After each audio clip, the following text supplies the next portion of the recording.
It looks like the Fed's going to cut rates at September's meeting. Is there anything you should do? Let's talk about it now.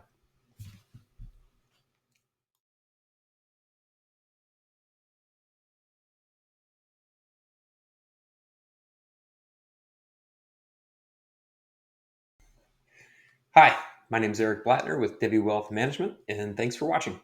Before we turn our attention to interest rates, I just want to remind folks that if you enjoy following along with our thoughts on planning and markets and things of that nature, the best way to do that is to head over to divvywealth.com and sign up for our blog.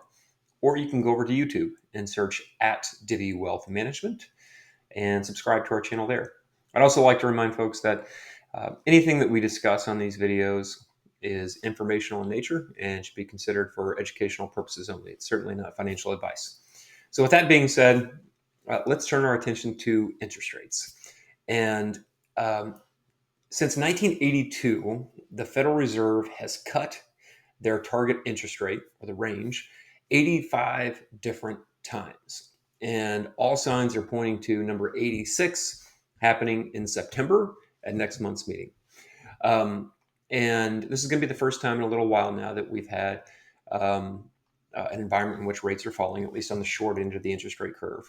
And I think a lot of folks are asking a very reasonable question. Should I do anything differently? Do I need to position my investments, stocks, bonds, other asset classes any differently given this kind of a shift in monetary policy? I think it's a very reasonable question.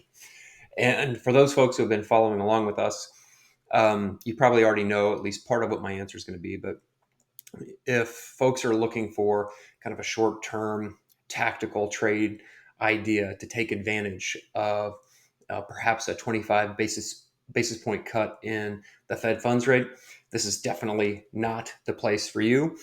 Typically, we try to keep the focus a little bit more on long-term results, aligning investments with planning needs, things of that nature.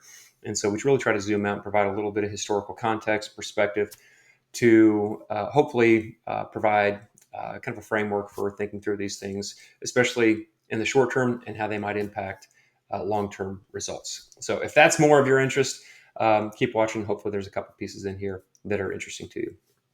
First, I'll start by just reminding folks what the Federal Reserve's dual mandate really is. And they are essentially asked to maintain stable prices and maximize employment. So stable prices, we know over the last few years, inflation rates have been really as high as we've seen them since the early 1980s.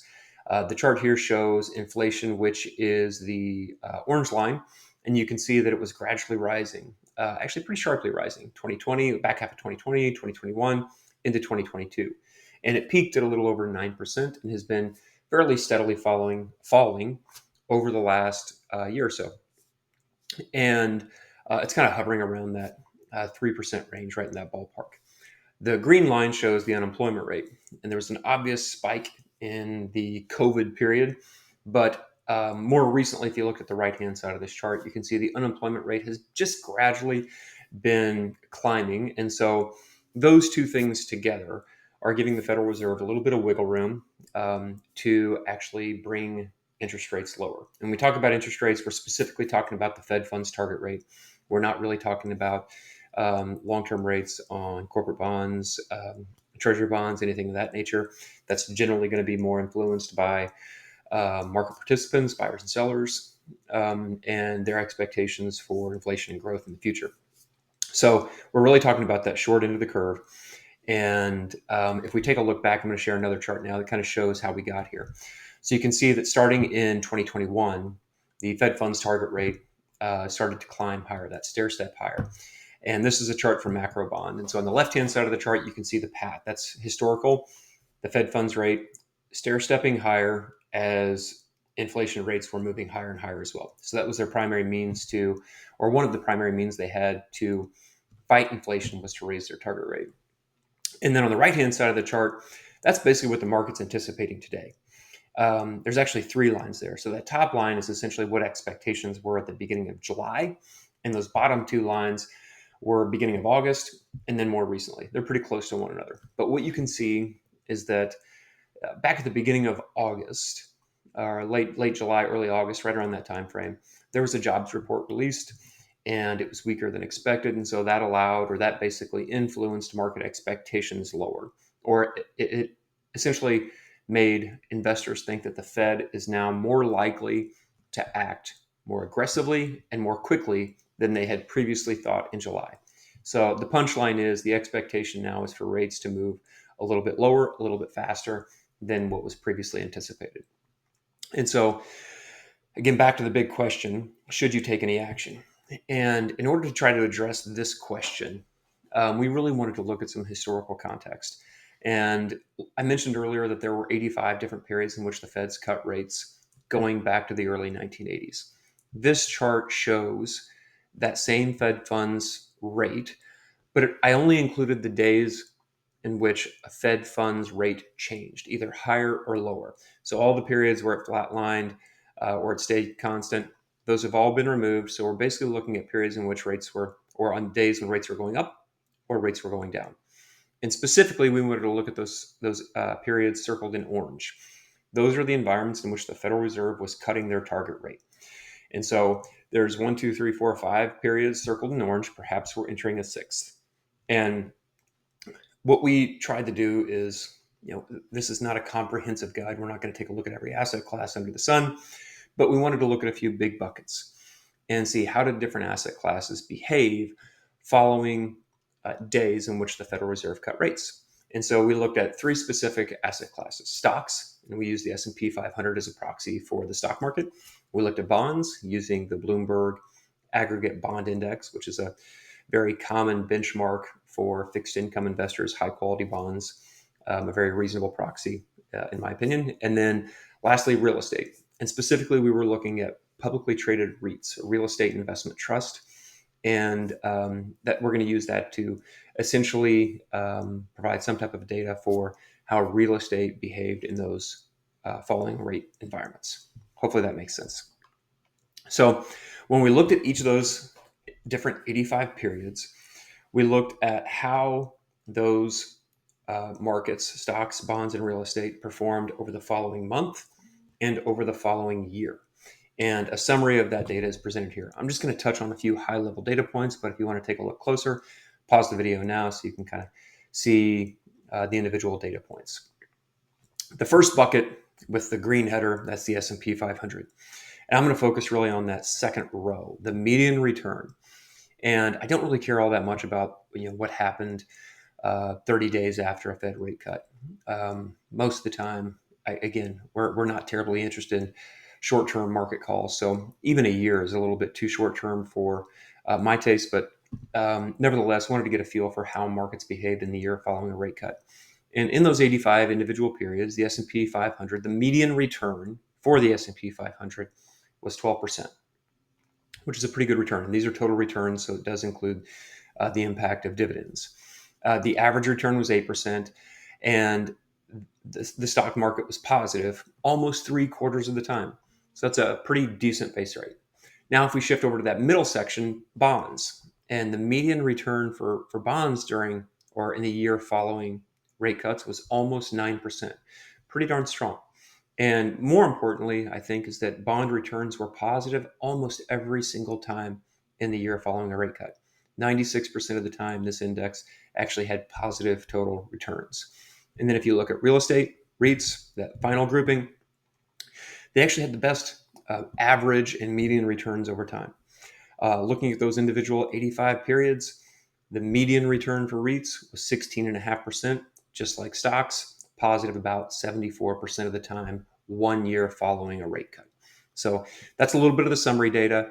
And as is usually the case, the devil's in the details. So if you peel that back a little bit, we can see there were certainly some outliers, both positive and negative. And I'm going to flip through three more charts here that can kind of give you a little better feel for how these different markets behaved following these rate cuts. The first chart here shows the S&P 500. And I really want you to focus on the bar charts. The dots, those show the 1 month returns following a rate cut. The dark green bars show the 1 year returns. So the dark green bars,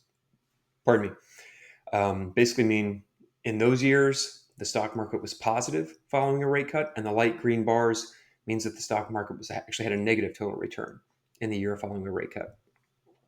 By and large, there's a lot of dark green bars. There were a couple periods in particular when that wasn't the case. And they're clustered around two periods in particular. The first was the period following 2000, in which the tech bubble was kind of building steam. And then when it popped, 2001, 02, that's really going to be encapsulated by this first group on kind of closer to the right-hand side of the chart. And then that second group is basically the returns that coincided with the global financial crisis. In both cases, the Federal Reserve was cutting rates to try to stimulate economic growth. And we were in, actually, both periods were characterized by strong returns leading up to it. Valuation multiples reached a level that were, in hindsight, probably too high. And the next couple of years were pretty tough for stock investors. So that's essentially what you're seeing here. The next chart we're going to look at is bond returns. As I already mentioned, almost every single time, bond returns were positive a year after a rate cut. What you'll also notice is on the left-hand side of the chart, the returns were quite a bit stronger, generally speaking, than those on the right-hand side of the chart. Why is that? Interest rates in the 1980s were typically a lot higher than what they have been over the last 10, 15, 20 years. And so interest rates are generally higher. Interest rates are generally going to lead to better bond returns, and that was certainly the case in these types of, or in this case study as well. The last chart here is real estate, and this is going to look fairly similar to what you saw from the stock market. The biggest outlier here is that global financial crisis period, late 2007 to early 2009. Real estate really was facing some very meaningful headwinds, and in some of those cases, the one-year return was around negative 40, negative 50%, somewhere in that ballpark. So I think it's important to call that out, especially when you look at the summary data to kind of keep in mind that you can have some outcomes that are certainly on the very, very high side or very, very low side, regardless of what the starting point is. So I just think that's something to keep in mind. So with that kind of as a backdrop, we wanted to at least provide a couple of suggestions or considerations for investors as they're thinking about potential rate cuts coming up here in September. The first consideration would be very simple: do nothing, and that's not sarcastic in any way, shape, or form. If your portfolio is still aligned with the things that matter to you, i.e., your long-term goals, you may be best off to avoid temptation to make changes just for the sake of change. So take a look at your portfolio, see if it still makes sense for what you want that money to accomplish over the long term. And if it still does, then perhaps a 25 basis point cut to the Fed funds rate is not a good enough reason to really make dramatic changes. So that's the first consideration. The second would be to revisit the risks in your portfolio, both the intentional and the unintentional, specifically the unintentional. At least that's what I'm going to talk a little bit more about. I want you to consider for a second a portfolio that was invested 10 years ago in an allocation that was roughly 75% stocks, 25% bonds. The last 10 years have been pretty darn good for stock investors, growth investors in particular, but generally speaking, the stock market's had a pretty good run. And bond investors have actually had a more challenging environment, particularly over the last few years. Typically, when interest rates rise, the price of bonds fall, and we haven't lived through a prolonged period like that in quite some time. So 2022, 23, it was a more challenging environment for bond investors. So if you think about that portfolio that you bought 10 years ago, it has changed dramatically over time. That 75% stock, 25% bond allocation, assuming you did no rebalancing, would now be almost 90% stocks and just over 10% in bonds, less than half of your original bond allocation, just because stocks have outperformed by such a wide margin. Hopefully that makes sense. So why do we point that out? That could bring some unintended risks into your portfolio if you haven't rebalanced. There are certainly pockets of the market that have done exceptionally well over the last few years. If you've been invested there, great for you. And it just may be time to make sure that you're comfortable with the risks that come along with those individual investments. At the same time, there have certainly been pockets that have underperformed. We've already talked about bonds. It may be a great opportunity to revisit the fixed income allocation, both in terms of what you own and why you own it, but also other areas like dividend paying stocks. Those have generally not kept up with other parts of the market for a variety of reasons. One may be that as interest rates have risen investors have been more attracted to a quote unquote safe return, maybe 4, 5, even 6% from high quality bonds, and a 2.5, 3, 4% dividend payer may not look quite as attractive. So those, I'll actually put some numbers around it. Over the last 10 years, Vanguard's S&P 500 index ETF is up about 240%. Their Vanguard's high dividend yield ETF is only up about 155%. Still pretty darn good results, but there's a pretty big spread there between the broad market and that one subgroup represented by high dividend payers. So to summarize there, revisit your portfolio, make sure you understand the risks that are present based on the investments that you own, and ask yourself the question, am I comfortable with how I'm currently allocated? That's going to be the second consideration. And then the third is to revisit cash. I just mentioned that idea of being attracted to a 5% rate of return. Certainly don't fault anybody for that. Savers have not had very good options with interest rates being very, very low for a long time. And that has obviously changed in the last couple of years. So, with short-term rates expected to fall, the rates that we earn on those high-yield savings accounts, money market funds, things of that nature, are likely to fall as well. And perhaps you have money there for an emergency savings account, or, pardon me again, perhaps those dollars are earmarked for near-term spending needs. If you know that that money is going to be used in the next year or two, it could be a perfectly good place to store it. If, however, you were attracted to a higher yield, a higher rate of return, then it may be time to consider some alternatives. And I think the potential for lower interest rates presents opportunities. It presents challenges for investors, and we just want to be intentional with our decision making and understanding how these different market and changing dynamics can impact our long-term results. So with that all being said, we'll wrap for today. If you have any questions, please don't be shy about reaching out. Thanks again for watching. And I'll mention again, if you want to follow along with our thoughts on markets and planning and things like this, best way to do so is to go over to divvywealth.com, sign up for our blog there. It'll hit your inbox typically once a week, every other week, somewhere in that ballpark, or go over to YouTube, search at Divvy Wealth Management, and subscribe there. Thanks again for watching. Hope you have a great day.